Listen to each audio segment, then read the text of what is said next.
It's very important to find things that aren't just trendy. Over 60% of people will buy a product based on the packaging alone. A lot of times you can charge more than you think, but you should probably start lower than you think as well. Just because you like a product doesn't mean that everyone else is gonna buy it or like it. The next mistake that people make when it comes to product launches is we're gonna be sharing the biggest Amazon FBA mistake that new sellers make, and I'm with Melissa, who has started multiple brands. She's done over $30 million in sales, had a 8-figure Amazon FBA business exit, and she's still launching new businesses. So we're gonna be talking about the biggest mistake, but we actually broke it down into 5 mistakes that new sellers make. And let's start with the first one, which is all about product research. How do you find a good product to sell? And most new sellers mess this part up. So how should people do it? What are people doing wrong? Yeah, first of all, I love that we're covering the topic about mistakes because I feel like people learn the most from their mistakes, not only just your own, but also other people's mistakes. So if I can save you guys, tens of thousands of dollars, not making these same decisions that I did when I first started out, then I'm glad that I'm here. Going into product research, being the biggest mistake is not doing product research at all or not doing it the right way. Now, how people did product research 5 years ago, even 3 years ago, 2 years ago, is going to be completely different from how you do it today. Some of the core principles are still there. Obviously, the first thing that you can do is go straight to Amazon's bestsellers list and kind of get an idea on the category that you might want to launch in.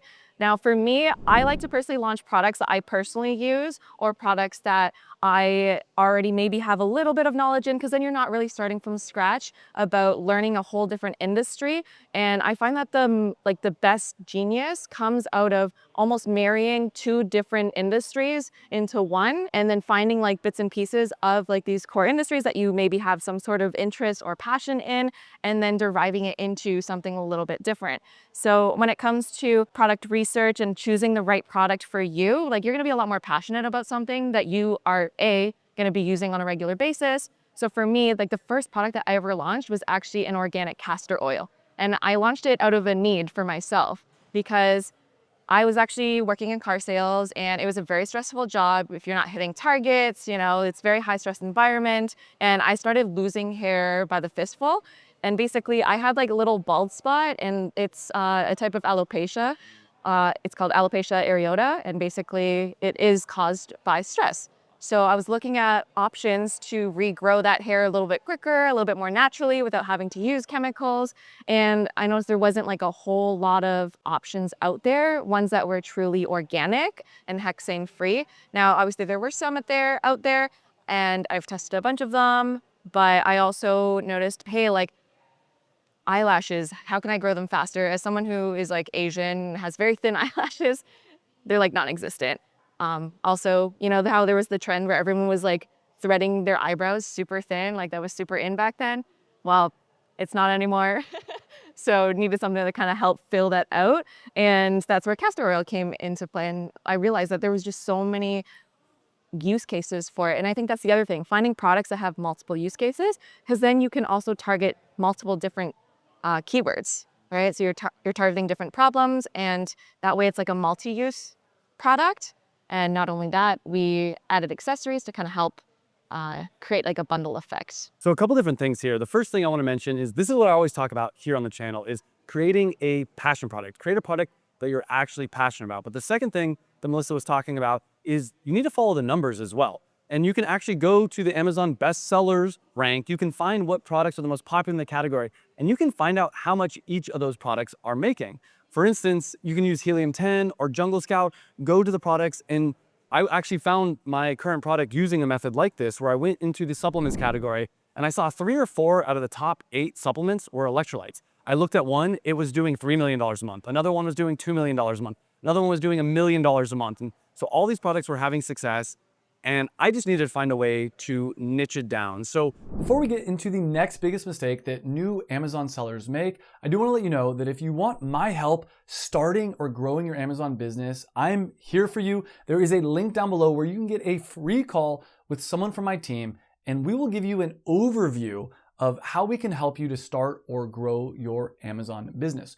We have the Passion Product Accelerator. If you've never started an Amazon business, you're looking to start an Amazon business, we can help you from zero all the way to launching and making 6 figures passive income with your Amazon business. Or we have FBA scalers, which is more for people that are looking to grow their existing Amazon businesses. There are links down below. You can get on the free call with someone from my team. Just click on the link down below, apply. We don't let everyone get on the free call, so make sure you apply and fill out all the information. And I hope to hear you on the call soon. And now let's get back to the video. When people figure out what category they want to sell in, how do they actually figure out what product that is? Is that just they look for a problem in their life and they go for it? Or what are your thoughts on that? Yeah, 100%. I mean, I think it's interesting when people create products out of a need for them. And when it comes to like electrolytes, for example, like consumables, there's a lot of different things that people keep in mind when searching for electrolytes. But I know that you've kind of niched down as well. And that's our approach to launching products, is finding hyper niche categories that we can target, but also multiple hyper niche targets. So like I was kind of saying, we do custom formulations now with our supplements business. So also in a similar space as you, not so much powders, but more capsules. Yeah. So we really get deep into the formulation and bringing in doctors to come up with the most effective dose to help with certain problems. And I think that not only are you maybe helping change the world a little bit, you're helping people feel better, look better, you know, you're kind of changing how they operate on a day-to-day. And as an entrepreneur, like I take my products regularly, especially, you know, my nootropics. I need that stack to make sure that I'm functional and operating at the highest level. And do you use any tools to find products? For instance, a lot of times I'll use Helium 10. For me, my big advice is Amazon's a search engine. You want to see like what people are searching for. There's a tool, the magnet tool in Helium 10, that will show you the exact search volume. What are you using? Are you using any tools? I also use Helium 10 Black Box. Actually, is a very good discovery tool to find products. There's so many filters. You can look for products that maybe aren't fully optimized, ones that only have maybe 2-3 images on their listing, so they're not fully using the maximum potential of their listing.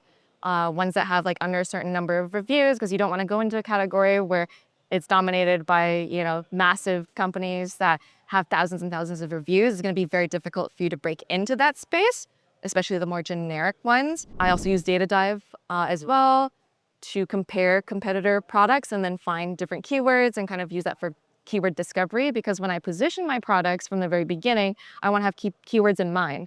So the top keywords that I know I'm going to target out the gate, I'm going to include them on the product packaging. So I'm going to have it on the front of the packaging. I'm going to include it on the copy. I'm going to make sure that's in the title. But the most important part is you have to pre-plan for what's on the packaging, right? Because you do have to do a label run. Once you print it, it's, you know, kind of permanent. So you want to make sure you're putting the right keywords on there. And then by the time you go to market, hopefully those keywords are still obviously relevant. So that's why you want to find the most relevant and take a look at evergreen cycles and the historical data of those keywords, rather than just jumping into something that's a trend. And then by the time your product lands at Amazon, it might not be a trend anymore. So it's very important to find things that aren't just trendy. And I do have a link for Helium 10 that'll get you a free account, or if you want to upgrade, there's a discount code down below. So let's get into what the second tip is for new Amazon sellers. What's a big mistake that you see? The next mistake that people make when it comes to product launches is not setting up their pricing strategy correctly. So for example, when you're just launching, you're not going to have any, you know, real credibility. There's no reviews. You're going to need to get reviews as quick as possible. Amazon has an amazing Vine program, which can help you get up to 30 of your reviews for free. But at the end of the day, if your price point, what I noticed when you do enter the Vine program, if your price is too high, people will actually start to write negative reviews about the pricing, even though it's not really relevant to the product, even though they received it for free, but still it's a subjective thing. Yeah. So making sure that your price point is going to be a lower launch price, but keep in mind where your average competitors are as well, because you don't want to be the cheapest, but you also don't want to be the most expensive by a long shot. And I always discount my product for the first week. I try to get as many sales as possible. But one other thing I'll add on to this is I originally was selling one of my products for $24.99. We started running out of stock. I raised the price to $27.99. Sales stay the same. Raised it to $29.99. Sales stay the same. Raised it all the way up now to $37.99.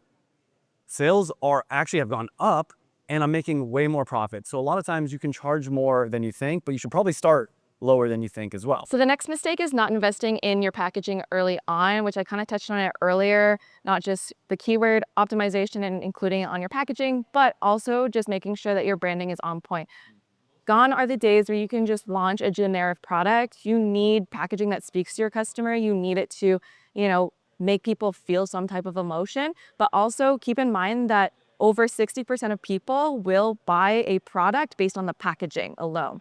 So that's something to keep in mind, where if you are skimping out on it, like, you're going to be losing market share. Yeah, people want to buy premium products. They're willing to spend more money for premium products, and it doesn't cost you that much money. I think you spent $1,500 on your first premium branded product, another $1,500 for 3 SKUs on your second premium business, right? It's not that expensive. Per SKU, it obviously depends on the products that you're selling, but yes, our first initial run on our castor oil, we bought about 1,000 units, but we paid $1,500 for the packaging alone. Yeah. As in, like, the packaging design for it, because we wanted to make sure that it was going to be cohesive as we expanded the product line. You bought your products, I think it was $2 a unit, and you had 1,000 units, so $2,000 on the products themselves, but an additional $1,500 just on the branding. That's how important branding is. So let's get into the next tip, the big mistake that Amazon sellers are making. What's the fourth one? So the fourth one is marrying a product.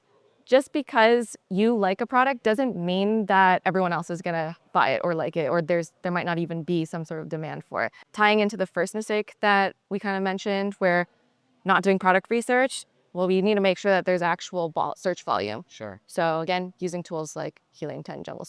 And the best products I find have the heart, but they also have the mind. They have the passion, but they also have the numbers. And too many people just do one or the other. If you want the kind of success that Melissa's having, you need to do both. And let's get into the final tip. This is the big tip that we've been waiting for. What is the big mistake that you see new Amazon sellers making? The final mistake is that a lot of people don't split test their products, but not just their products, like in the early stages of their packaging. So what we do is we actually use tools like ProductPinion or PickFu to take 2 or 3 different versions of our product and see what packaging people like the best. So for me, like, I thought 100% people were gonna pick like option A, like that was my favorite, I was rooting for it, but then turns out they liked option B. And if I didn't run that split test, our branding would have been completely different. So that would have changed the whole trajectory of our business. We might not have gotten as many sales as we did in the very beginning. So it was very important to do that split testing, not just before you launch your product, but also during your product life cycle. And as long as you're selling it on Amazon, you want to update your images, test them, also split test your titles, bullet points, all of that, and you can really get good insights on what your customers like and what they want and what they don't want. And if you want to see the top 5 Amazon FBA mistakes that I see new beginner sellers making, you can click on this video right here. So click on that video. We'll see you in the next video. And thanks for watching.